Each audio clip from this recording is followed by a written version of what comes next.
At 3 a.m. off the coast of Nova Scotia, darkness still hung over the Canadian Sea. Dark waves from the Atlantic Ocean crashed against the ship's sides, echoing heavily in the cold wind. On deck, a thin layer of ice covered everything, smooth as glass. The engine roared, the stiff, salty rope attached to the winch, taut and vibrating under the dim searchlights.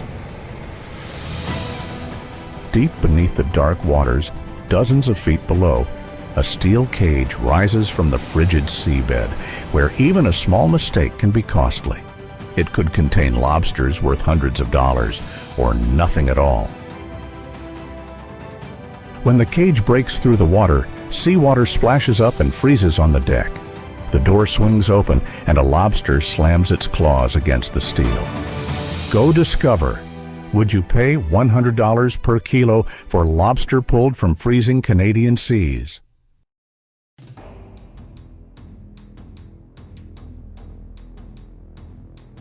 The ocean is not just a place to live, it's a nearly perfect ecosystem for producing what is considered the world's finest lobster.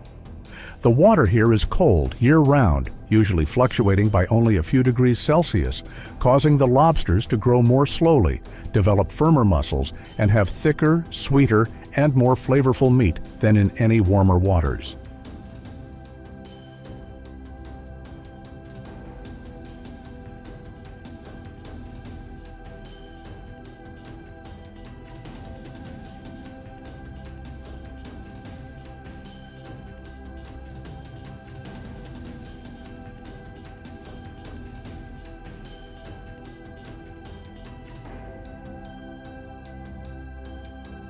On the surface, the cold North Atlantic current carries a constant flow of oxygen-rich water, keeping the environment clean and stable. Below, the rocky and seaweed-strewn seabed creates countless natural crevices, safe havens for lobsters to molt, grow, and thrive, protected from predators.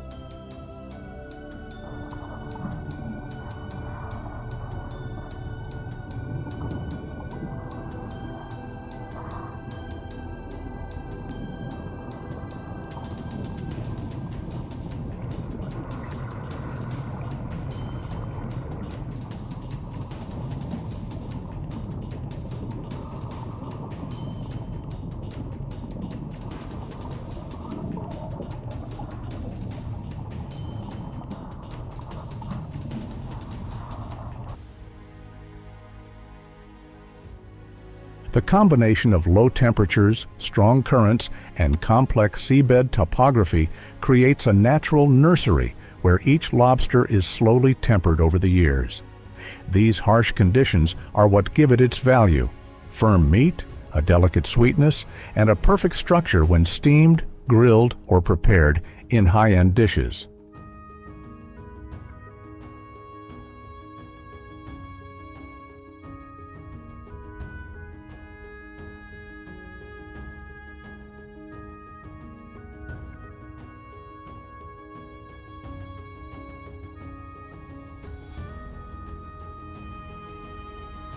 But if nature has been so generous, if every element from the cold water to the oxygen-rich ocean currents seems to be perfectly aligned, then why can its price reach $100 per kilogram?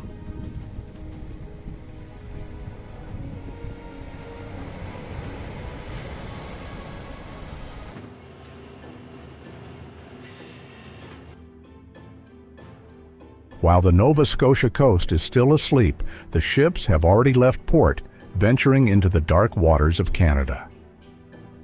A workday begins in the biting cold, with 200 to 300 cages to be lowered and pulled up from depths of 33 to 164 feet. Each cage weighs 44 to 66 pounds when dry, and many times more when saturated with seawater.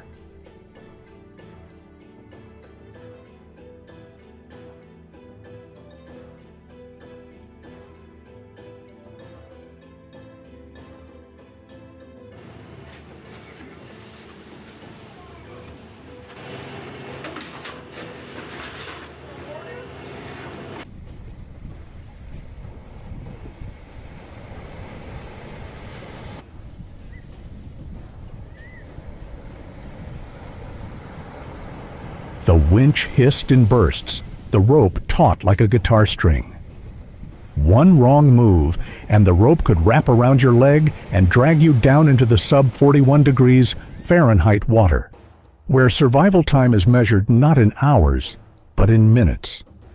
The deck was covered in ice, slippery as glass. Every step was a gamble.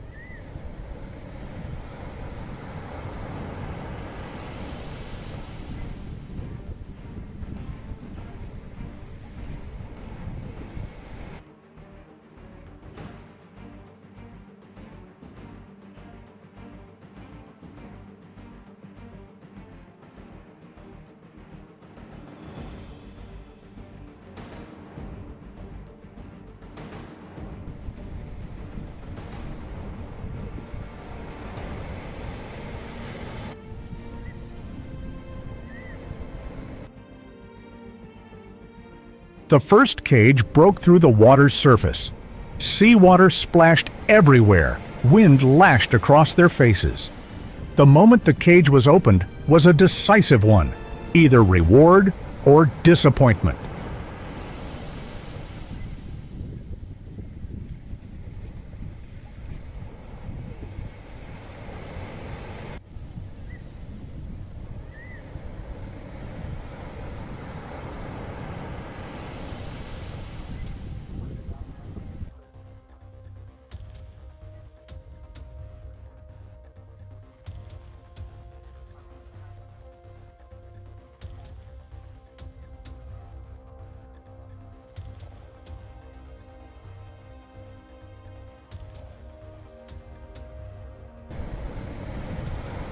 Lobsters that meet quality standards must be of the required size, be egg-free to protect their breeding season, and have intact claws, because even a single crack can significantly reduce their value.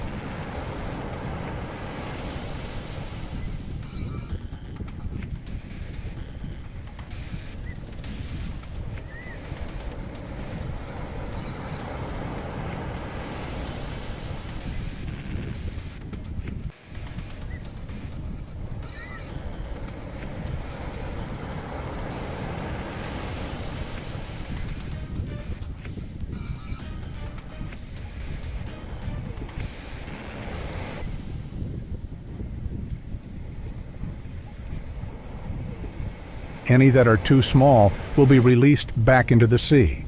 Any carrying eggs must also be returned to the ocean. Each decision takes place in a matter of seconds, amidst howling wind and pounding heartbeats.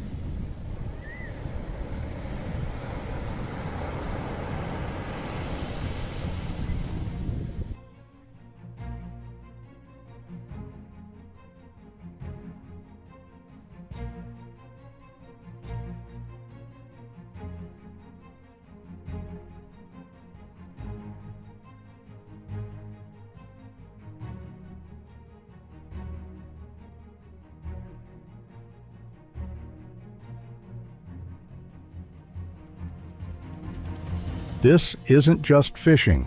This is a struggle for survival in the frigid wilderness where humans face the raging ocean head-on in exchange for every kilogram of premium seafood.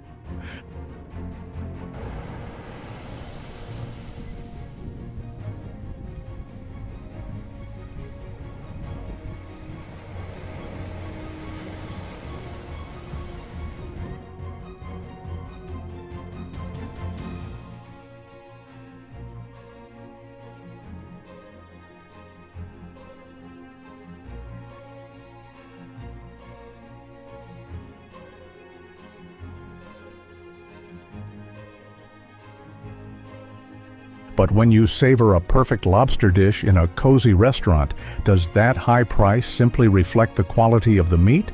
Or is it also the price of risk, of those cold mornings at sea that not everyone is willing to risk?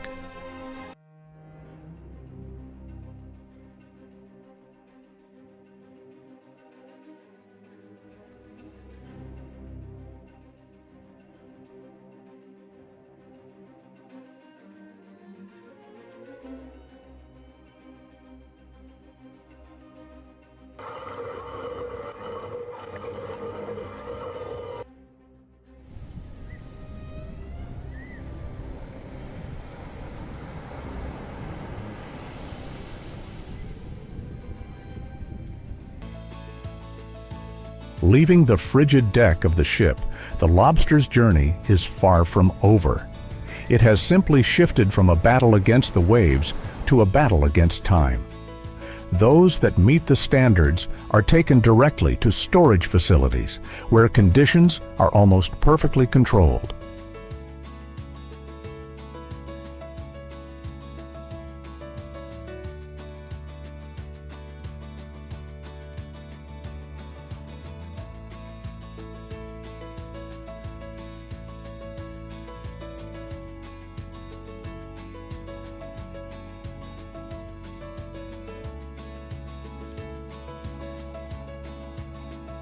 In recirculating saltwater tanks, the ocean environment is precisely recreated.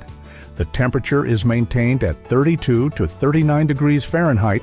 To slow down metabolism, oxygen is continuously pumped, and salinity is closely monitored hourly.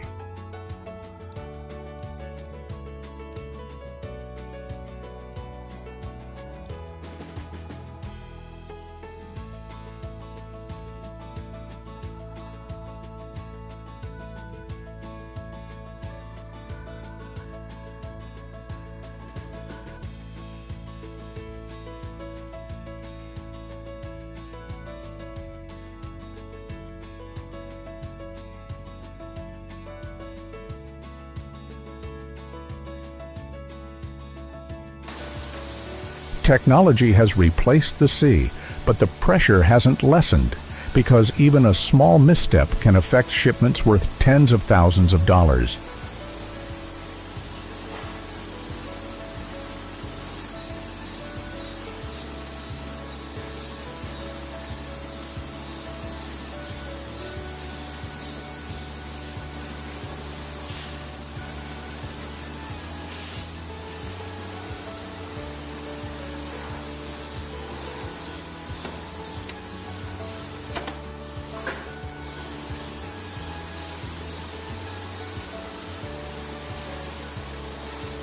Each lobster is carefully sorted according to size, weight, and claw condition. The claws must be intact, the body free of scratches, and the reflexes must be strong.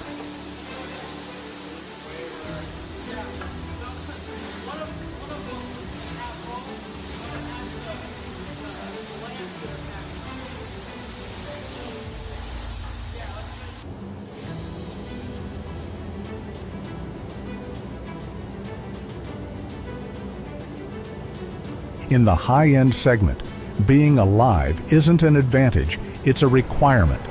A single weak individual can significantly reduce the value of the entire order.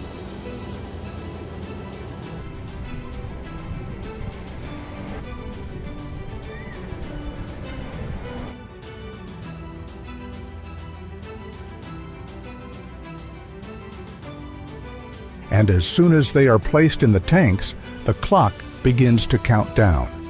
24 to 48 hours to transport the creatures, freshly left the bottom of the Atlantic, to markets halfway around the world.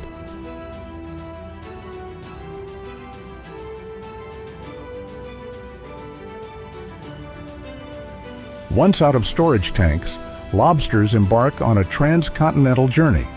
They are not transported in water, but are placed in specialized insulated containers lined with moist seaweed to maintain natural humidity and sustain a temporary state of hibernation.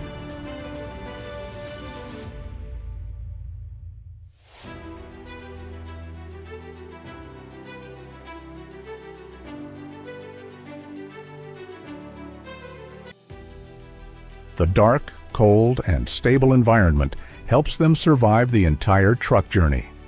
In just 2 days, a lobster could be in a glass tank at a New York City restaurant, or flown to Hong Kong to serve at a lavish party.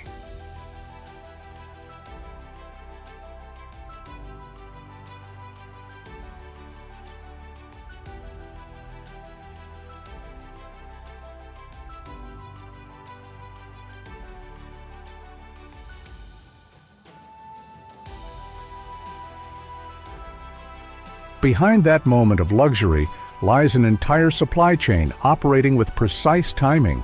from fishermen at the harbor, distributors collecting goods, air logistics units, importers, to restaurants.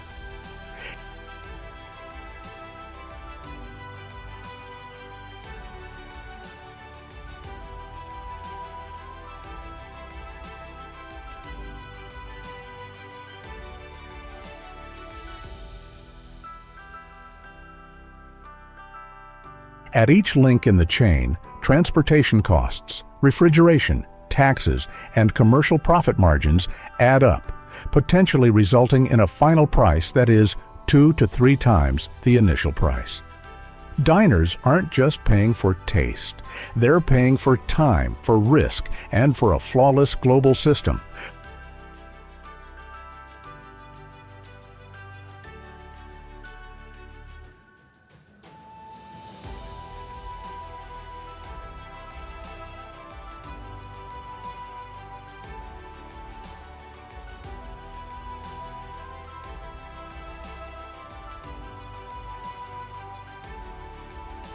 But not everyone arrives at the table alive, and it is at this intersection of survival and industry that the journey takes a different turn, into the processing plant, where value is defined in a completely different way.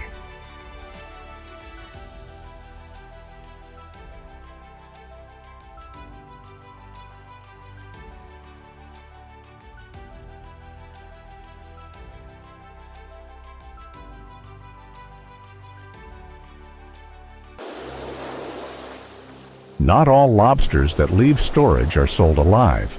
Right here at the coastal factories in Nova Scotia, a different journey begins, faster, more precise, and colder.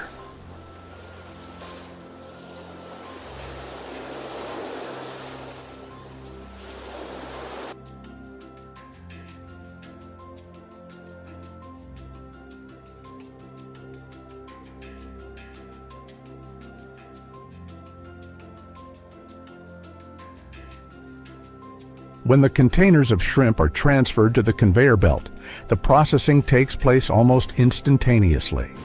The shrimp are quickly stunned to reduce their reflexes, then placed in a steaming system with temperatures strictly controlled, minute by minute, degree by degree Celsius.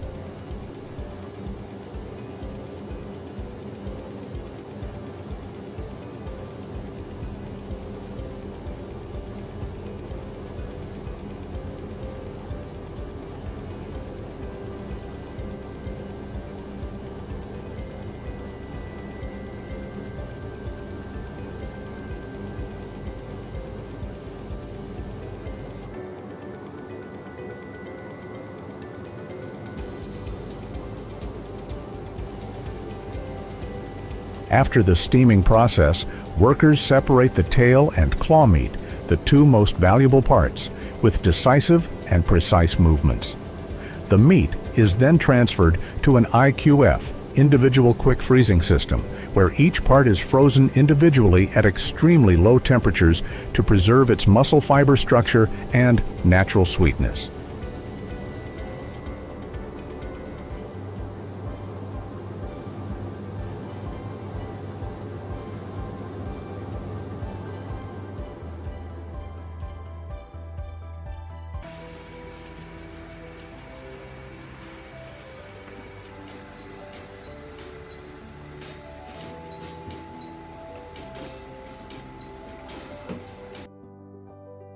Finally, the product is vacuum-packed, ready for its long export journey to supermarkets and restaurants around the world.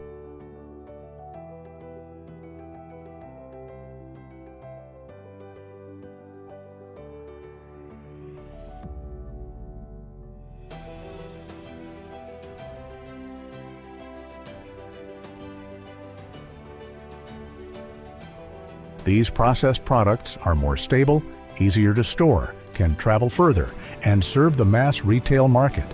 They reduce the risk of spoilage, ease time constraints, and expand trade borders beyond Canada's cold waters.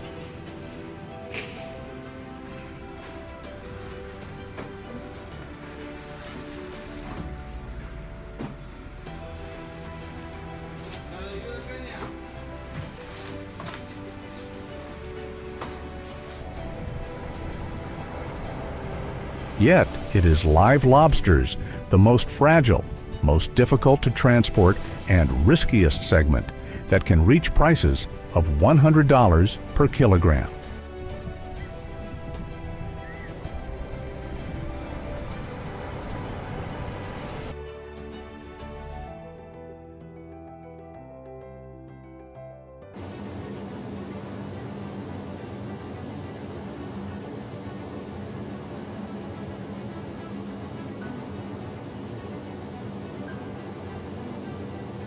So, what truly creates value?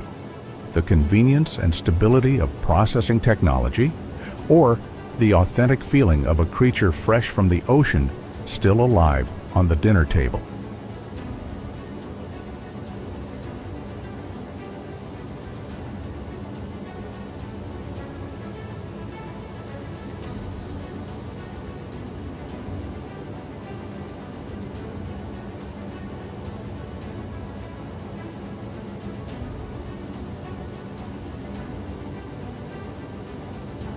The lobster industry in Nova Scotia is not a free-for-all.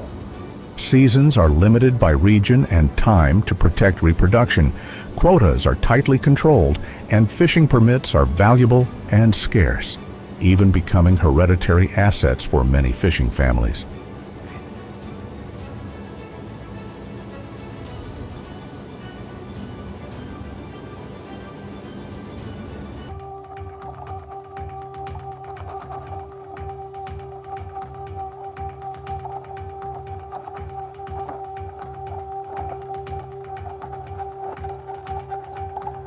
It is this discipline that has helped make the lobster industry one of Canada's most valuable fisheries, contributing billions of dollars annually to coastal communities.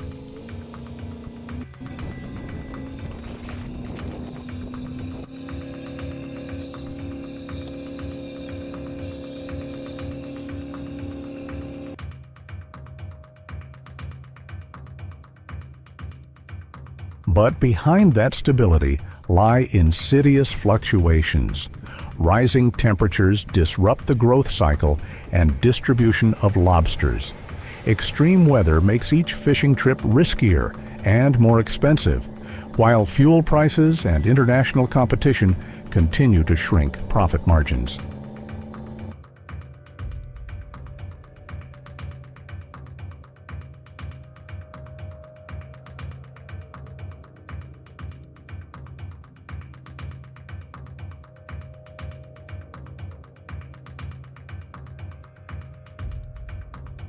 And then, amidst all those variables, dawn broke off the coast of Nova Scotia. The horizon shifted from a cold gray to a pale orange, and a ship silently left the harbor as on any other day. On the still dew-covered deck, steel cages were lowered into the deep blue water.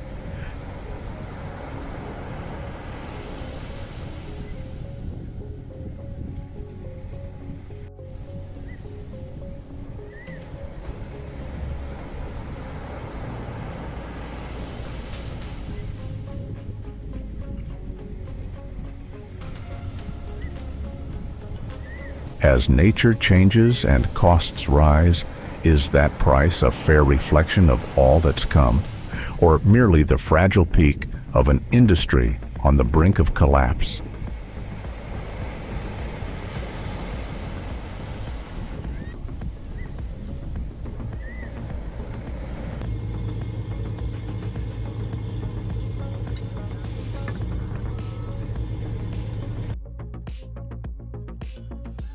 As the sun rose higher, the ship was just a tiny dot in the vast ocean.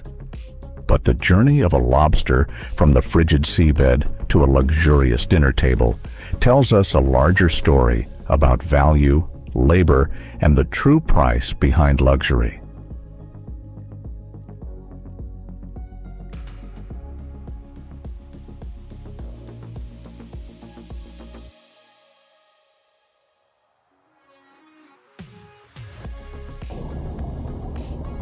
If you enjoy journeys like this, where each dish, each product hides a little seen world, subscribe to the channel so you don't miss the next stories.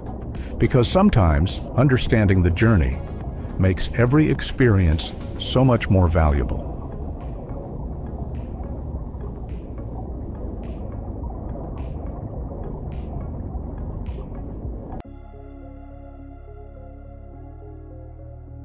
Beneath the crystal-clear waters of the Gulf of Mexico, a vibrant red moves through the depths, the red snapper.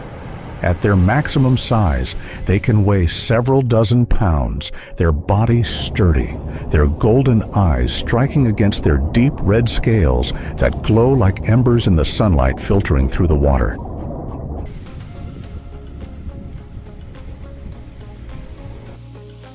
They prefer to live around reefs, old oil rigs, or shipwrecks at depths of tens of meters, where metal structures and underwater rocks form a labyrinth of shelter.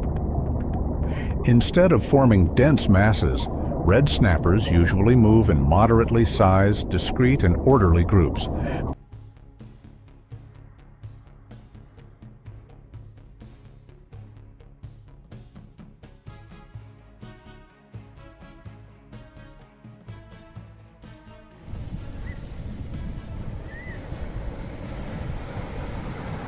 But behind that eye-catching appearance lies enormous economic value. In the American fishing industry, red snapper is considered the red gold of the Gulf, a source of hundreds of millions of dollars annually, sustaining coastal towns dependent on the short fishing season.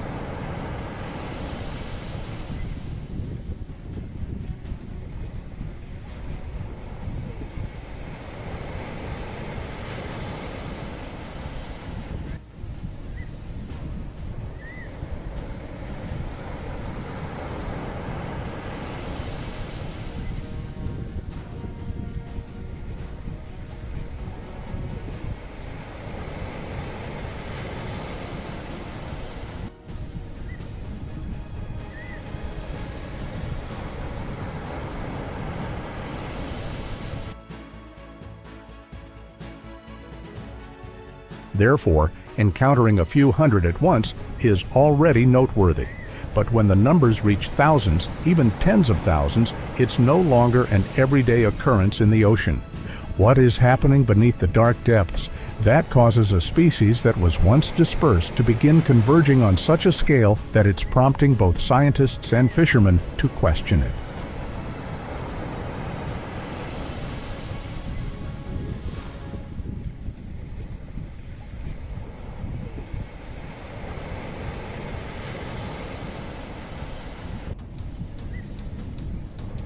In the depths of the ocean, where light is reduced to a faint silvery streak before fading into darkness, the Gulf of Mexico harbors a phenomenon that puzzles both fishermen and scientists. What could cause tens of thousands of red snappers to congregate simultaneously at the same point in the vast ocean?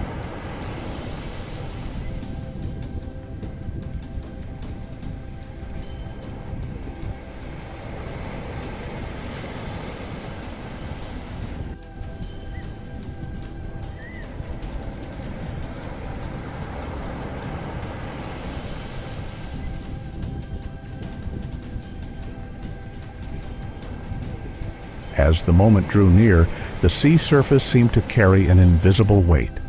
The space became dense, as if a massive mass of movement was accumulating beneath, waiting to erupt.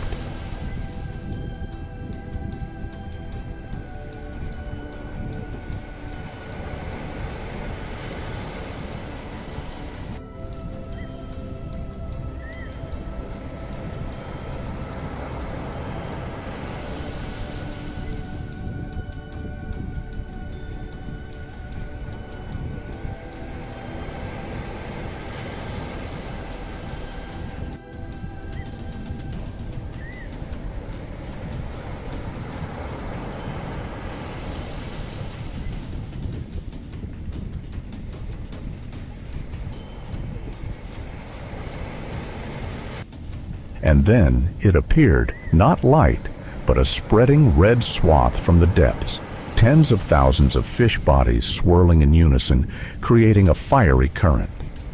The ship trembled slightly, and those on deck called the sensation by a respectful name, the heartbeat of the ocean.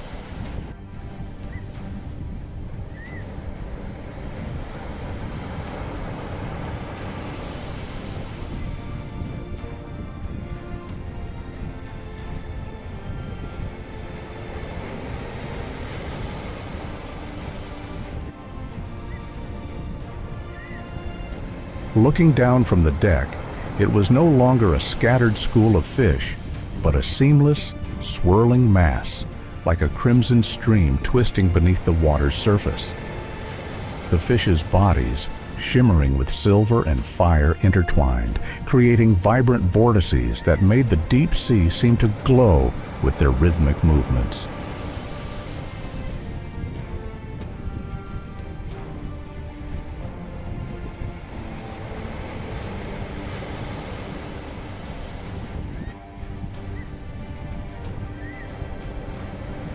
But observation is just the beginning.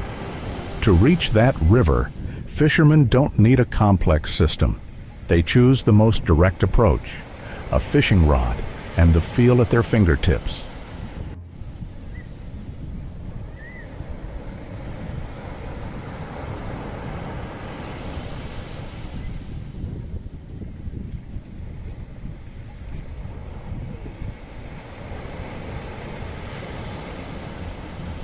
Just below the thin layer of waves, the mass of red fish coiled tightly like a miniature whirlwind, causing the water's surface to bubble in bursts. On deck, the anglers didn't need to rush. They simply maintained a precise rhythm, releasing the line, feeling the pull, and reeling in at the right moment.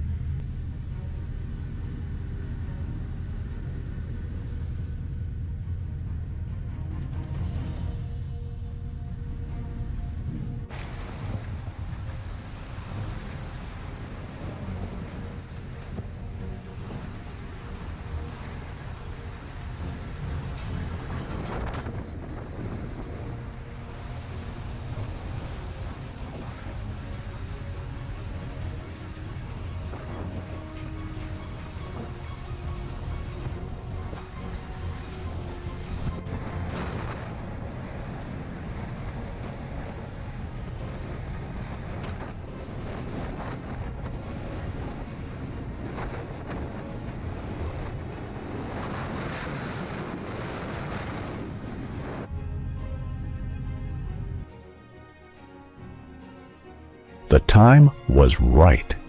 The prey hit the right depth at the right time of peak hunting season, when red snappers become aggressive and ready to pounce on any movement that crosses their territory.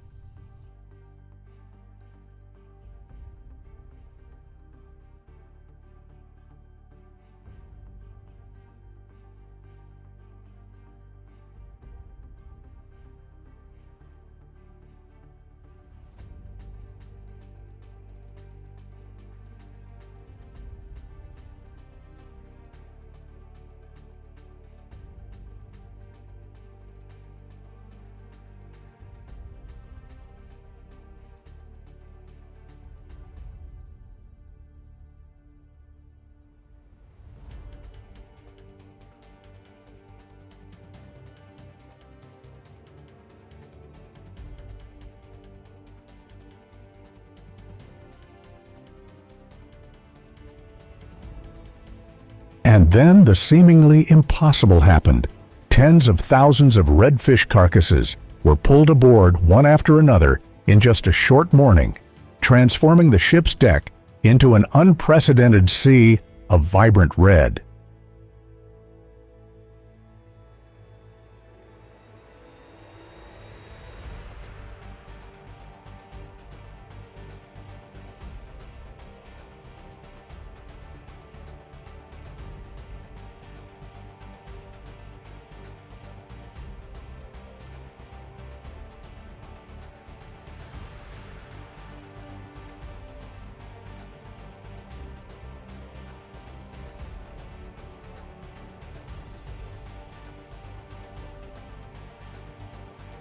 clattering of fins, the fish's bodies hitting the cold steel, the frantic shouts of people amidst the hustle and bustle, all combine to create a fierce, chaotic, and spectacular scene, something not every fisherman gets to witness in their lifetime.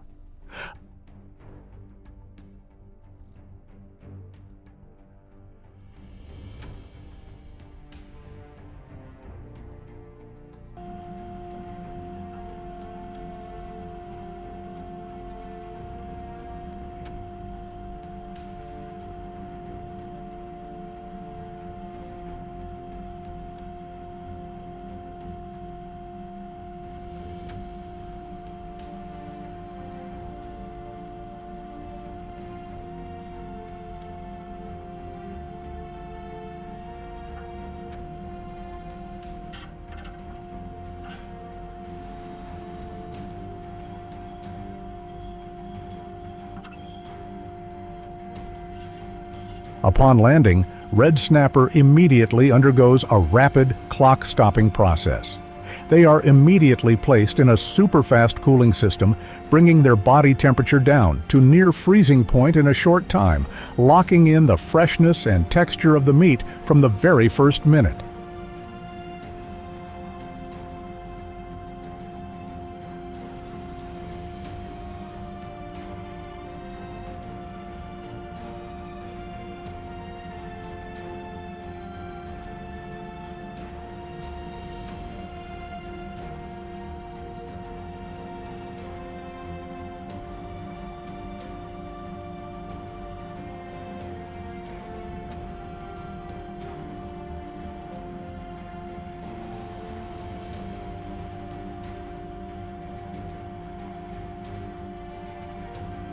When catches surge, the deck transforms into a precisely tuned reel. Large, thick-bodied snappers are immediately transferred to deep ice-filled holds. Smaller fish are separated and neatly stacked to prevent bruising. Speed is everything. A few beats slower, and the heat on deck can degrade the quality of the catch.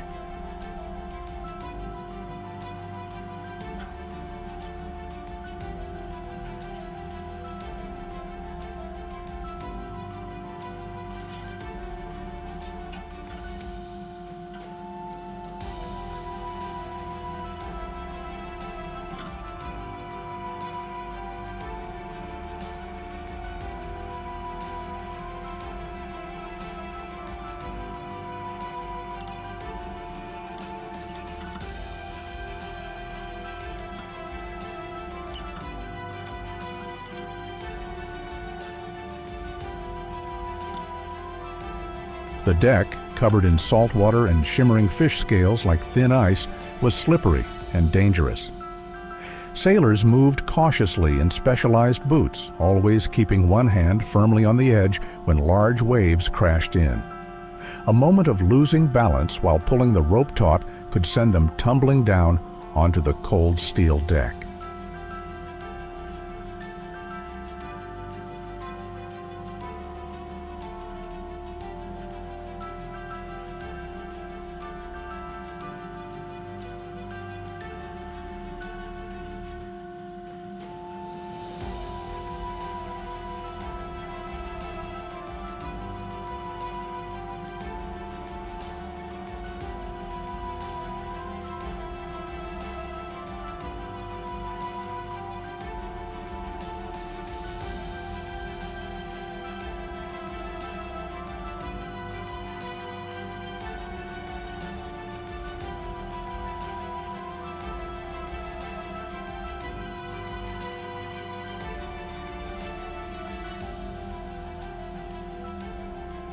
With schools of fish still densely packed beneath the boat, the fishing rods never rest.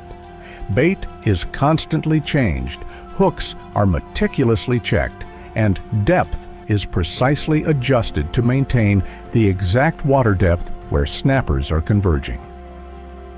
A deviation of just a few meters, and the golden spot can disappear instantly.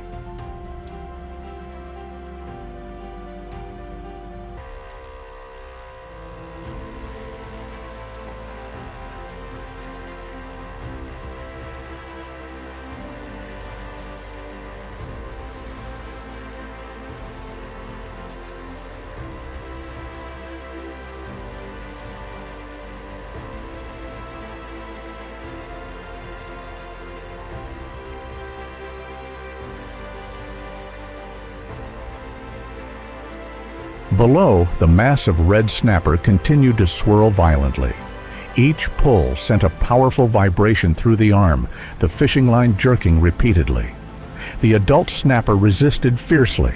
Their weight and tenacity were such that it would take many fishing seasons for a novice to get used to that rhythm.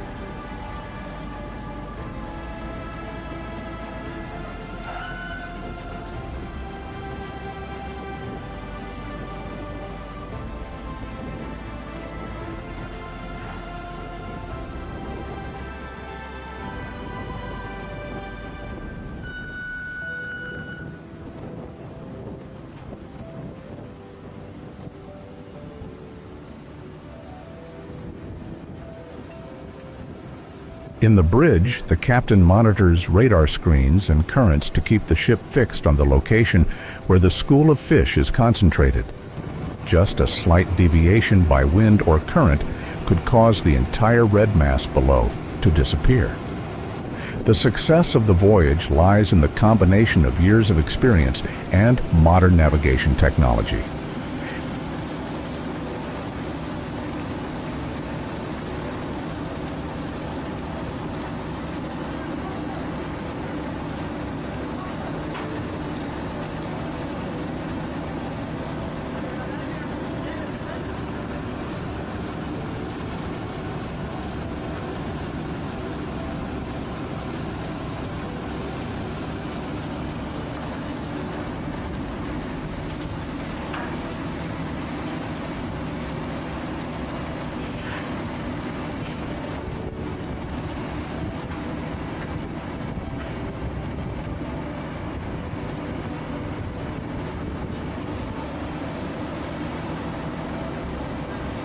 When the catch reached the stipulated limit, a signal to slow down was given. Even though the fish were still densely packed beneath the ship, they were forced to stop. Fishing quotas were a mandatory rule. The ocean might be generous, but humans were only allowed to receive their allotted share.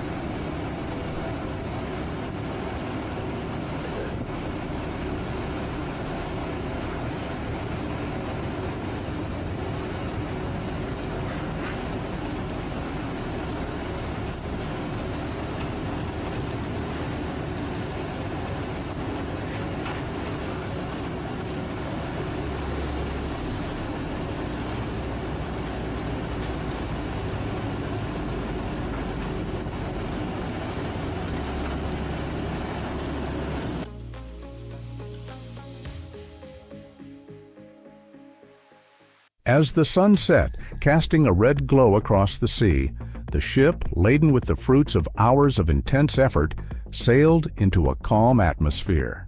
The air settled, the engines hummed steadily, and in that stillness, the entire crew finally breathed a sigh of relief.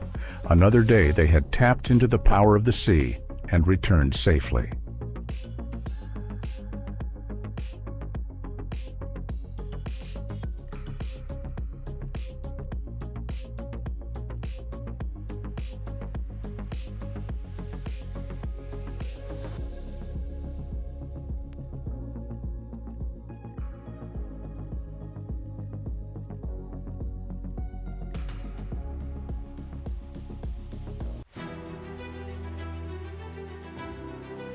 Then, each animal is carefully selected.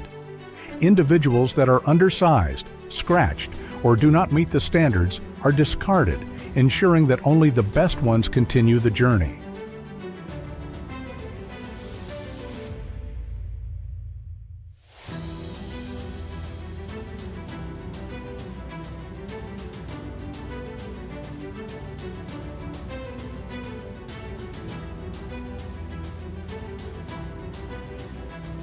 The fish, meeting quality standards, are cleaned with treated seawater and then transferred to the airtight packaging stage. Air is almost completely removed from the packaging, creating an environment that limits bacterial growth and maintains the highest quality.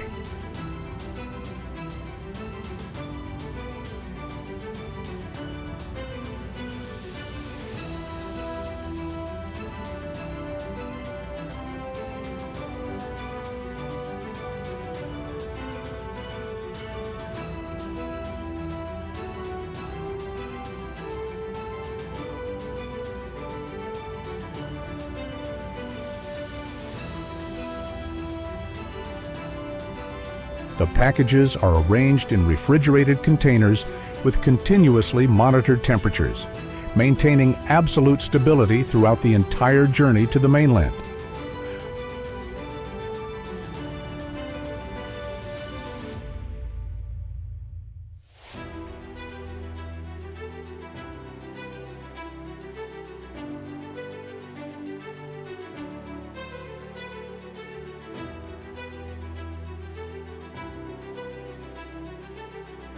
Upon arrival at the factory, red snapper undergoes further rigorous inspection.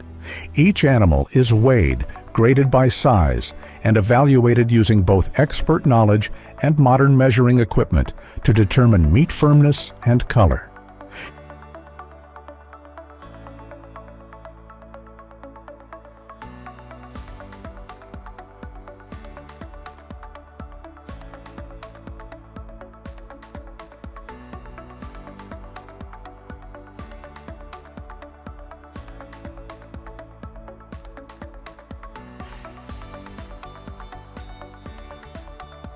Depending on the market, they can be filleted fresh, frozen whole, sliced to sashimi standards, or packaged into premium products for export.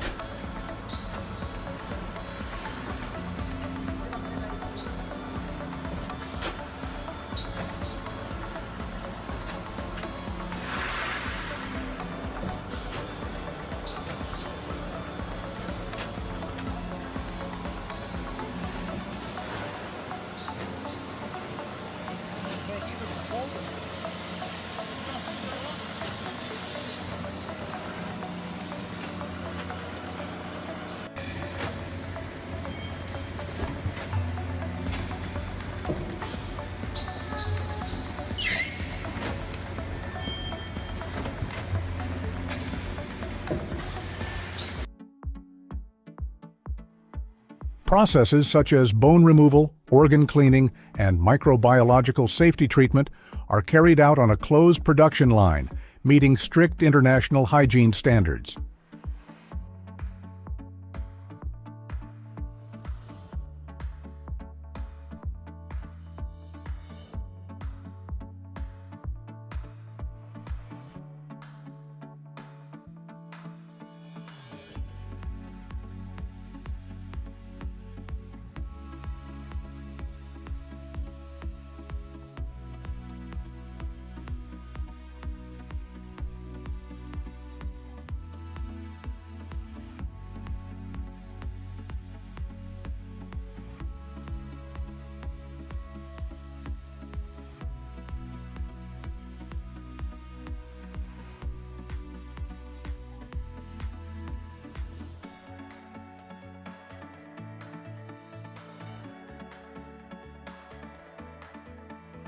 From there, red snapper continued its journey to the United States, Japan, and South Korea, appearing on the menus of upscale restaurants, luxury hotels, and elite seafood banquets.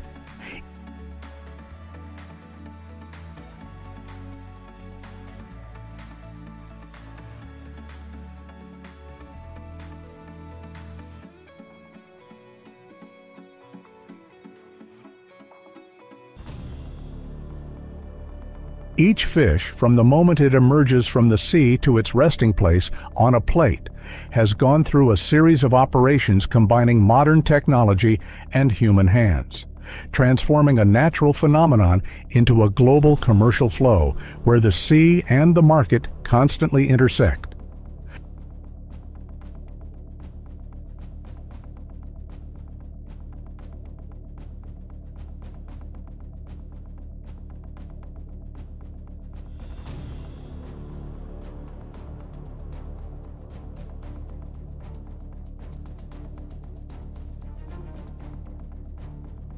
The sight of 100,000 red snappers rising from the sea simultaneously is not a miraculous coincidence, but a signal of subtle movements occurring beneath the surface, movements invisible to the naked eye, yet silently observed by the ocean.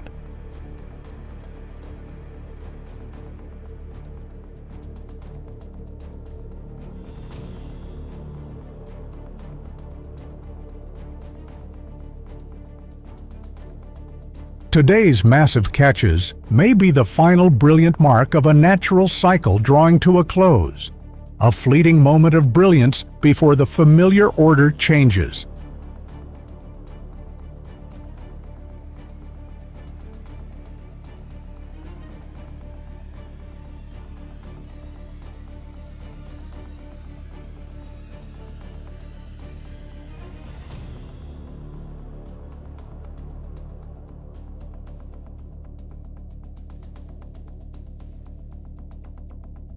A warming climate is no longer just a prediction on paper.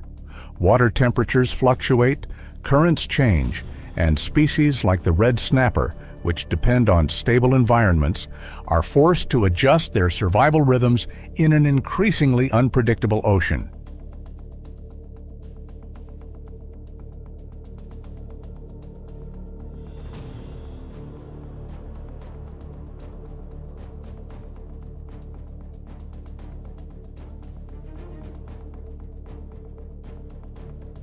When the old balance is disrupted, the declining number of predators in certain areas creates ecological gaps. Red snapper therefore thrives more than usual, creating unusually high densities, an excess that may be a sign of imbalance rather than prosperity.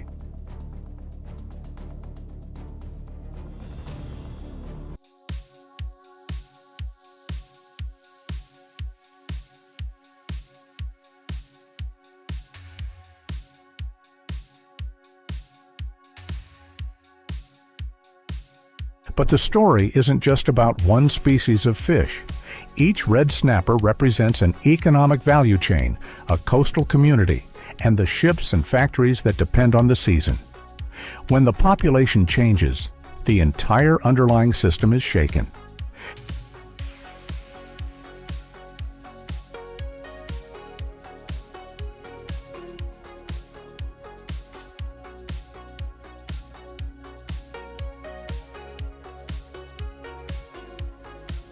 The ocean is rewriting its rules, and the future of the red snapper, an icon once synonymous with the Gulf's abundance, is now uncertain. Each fishing season is no longer just a race for yield, but a challenge of ecological balance, human livelihoods, and the limits of nature.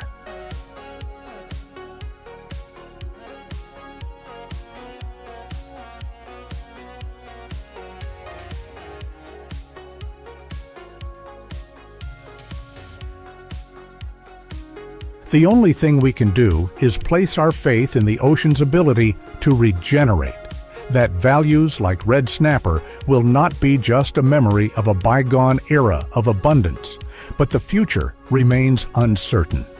If you want to continue exploring the silent movements beneath the surface and the ecological stories shaping the world, follow this journey with us.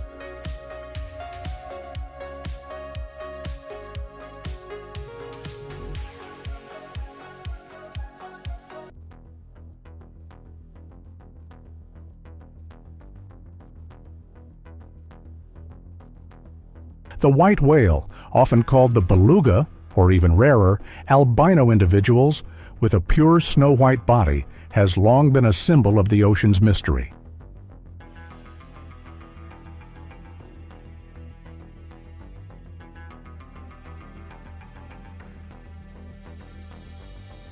They range in size from 13 to 20 feet, weighing up to 1.5 tons, with their distinct rounded head that produces hundreds of sound signals, like a living orchestra of the sea.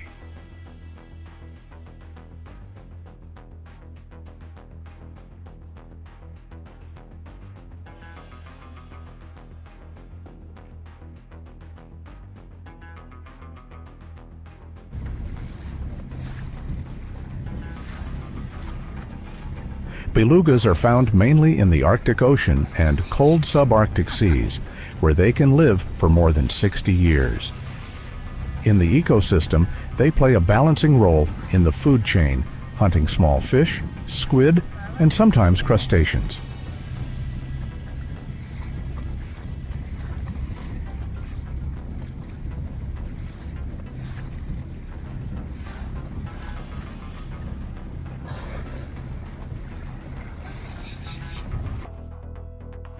Their value lies not only in their rarity, but also in their meat, blubber, and oil, which for centuries sustained many Arctic communities.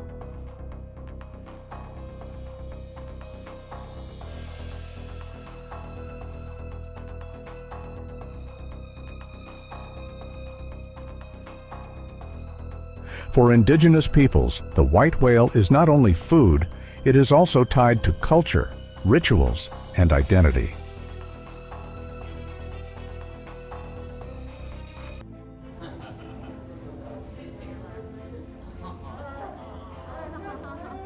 In the modern world, the appearance of an ultra-rare albino individual pushes its value to almost unimaginable levels.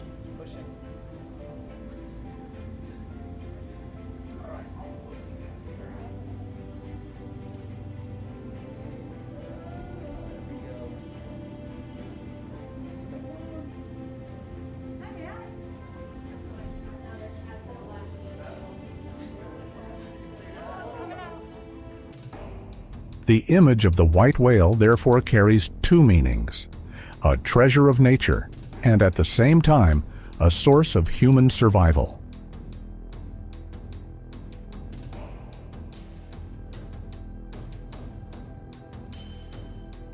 From the 18th to 19th century, the whaling industry exploded, becoming one of humanity's largest enterprises.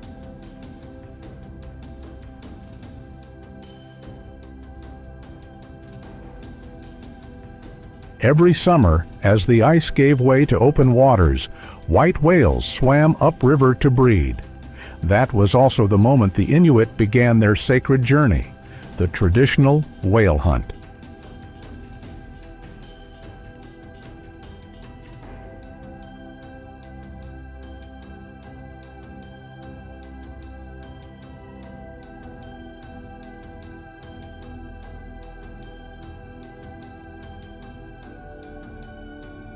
Before setting sail, the whole community prepared. Elders passed knowledge to the young, how to listen to the water, read the whale's movements, and master the use of harpoons and boats.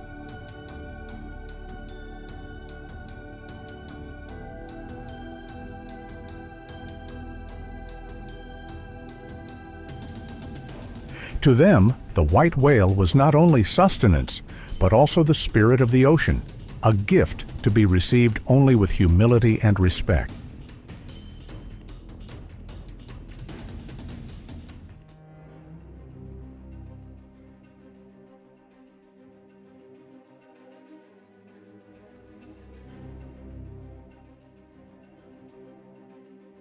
Each Inuit hunt began with ancient songs, prayers to the winds, and rituals calling upon their ancestors.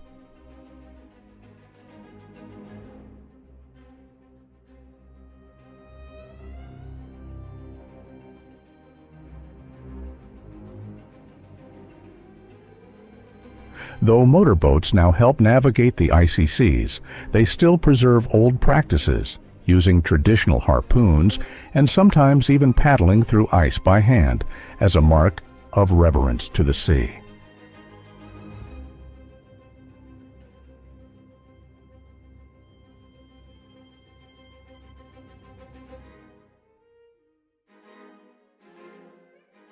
From June to August, when the Mackenzie River, Canada, or Point Hope, Alaska, thawed, the ocean lit up with massive pods of white whales. This was when the Inuit patiently waited at the river mouths, where the sacred animals were most accessible.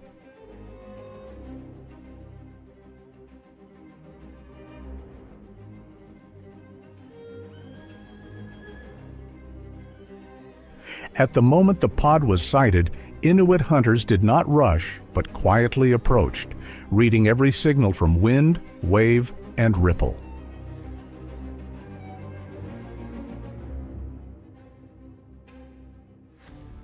At the decisive instant, the harpoon had to strike precisely at the whale's head or gills so that it died quickly, reducing the animal's suffering while ensuring the hunter's safety.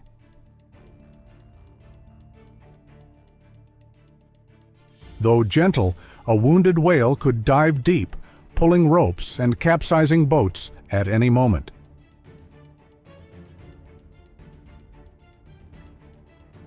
That is why whaling was always a collective effort, the harpooner, the rope holders, the kayak steers, the lookouts, all moving in harmony like an ancient ritual upon the sea. When a white whale was brought ashore, the processing began immediately. In the past, this was done by hand. Crews used knives and large axes to cut through layers of thick blubber and massive slabs of meat right on the frozen beach.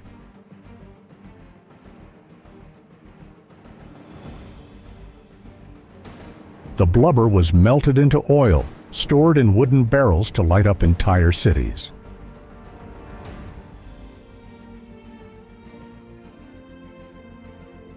The meat and organs became vital food supplies, while bones and skin were used as tools, weapons, or building materials. Every part of the whale's body carried essential value.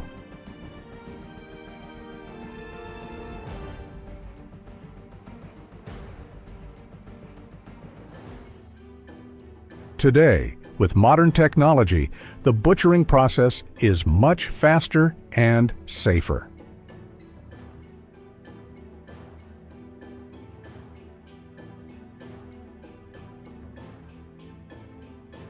Industrial cutters, lifting systems, and cold processing lines allow maximum use of every part, reducing waste and increasing efficiency.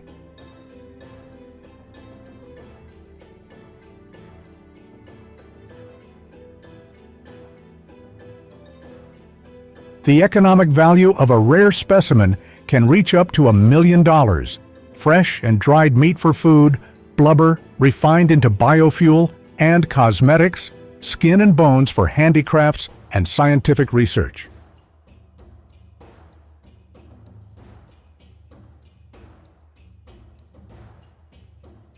From a solitary creature of the ocean, it becomes a vast resource sustaining entire communities.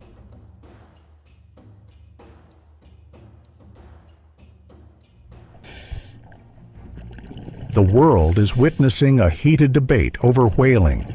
Although the International Whaling Commission, IWC, banned commercial hunting in 1986, Japan, Norway, and Iceland still continue under the guise of research or tradition, while indigenous communities in Greenland and Alaska consider whales an essential source of life.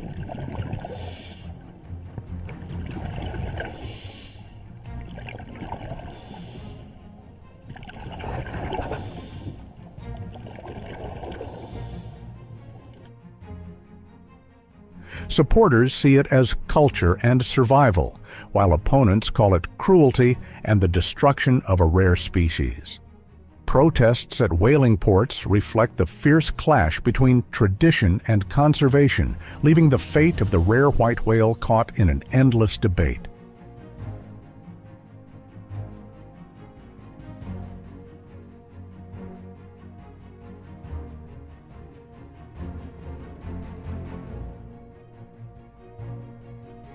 The population of white whales in the wild has dropped dramatically, with some groups down to only a few thousand individuals facing extinction risk.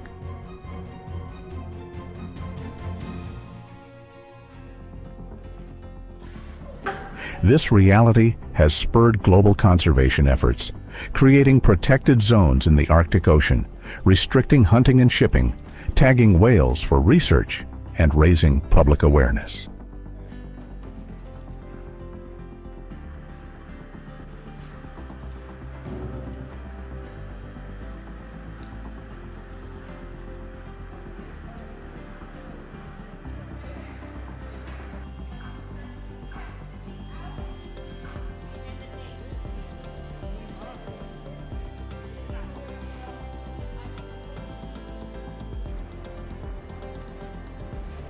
Another path is also emerging: whale-watching ecotourism, which both protects the legendary species and provides sustainable income for local fishermen.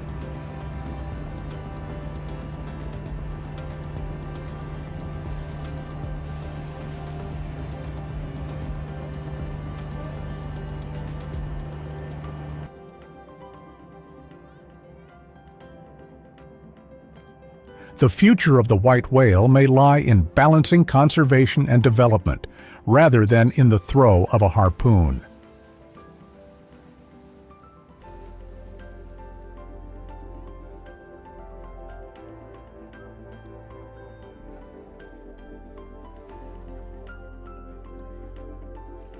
The white whale, both a symbol of nature and the center of an endless controversy.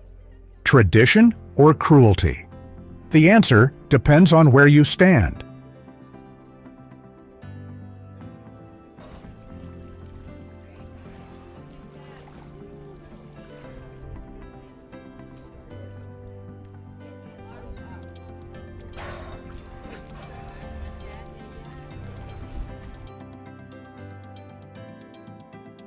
If you want to keep exploring the strangest and most valuable journeys on the planet, hit subscribe so you won't miss the next story.